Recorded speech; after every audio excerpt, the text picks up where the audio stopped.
আসসালামু আলাইকুম। ঢাকাতে যেহেতু ২ দিন যাবৎ বৃষ্টি, আমার গাড়িটা আছে কিন্তু ড্রাইভারটা নেই। ড্রাইভারটা বাড়িতে চলে গেছে। তাই আমার কষ্ট করে মেয়েকে নিয়ে শহীদানন্দ স্কুলে আসতে হয় অনেক দূর। কচুক্ষেত পর্যন্ত রিক্সায় আসি।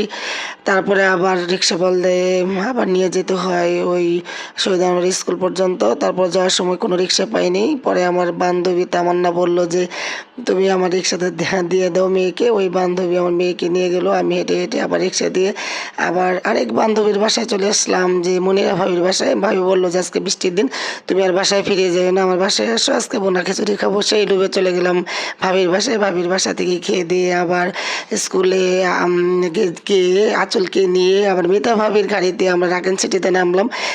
তারপর তনিমা ফোন দিল যে, "ভাবি তুমি কোথায়?" আমি বললাম যে, "আমি চলে গেছি, তুমি আসো কিনা?" বললো যে, "হ্যাঁ, আমি আর থাকবো না, আমিও চলে যাব।" তারপর চলে আসলাম বাসায়। বাসায় আসার পরে দেখি আমার বিড়ালটা একা একা আছে।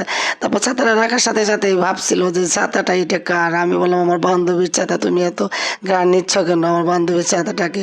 তারপরে আমি বললাম যে, "ভুনা খিচুড়ি খেয়ে আসলাম।" এই না শুনে আমার বিড়াল হাত চাটা শুরু করলো। দেখতে পাচ্ছেন আজকে 4 বান্ধবীর গল্প শোনালাম আপনাদের কাছে। কেমন লাগলো আপনারা কমেন্টসে জানাবেন। এই পর্যন্ত ছিল আজকের ভিডিও। Bye bye, tata.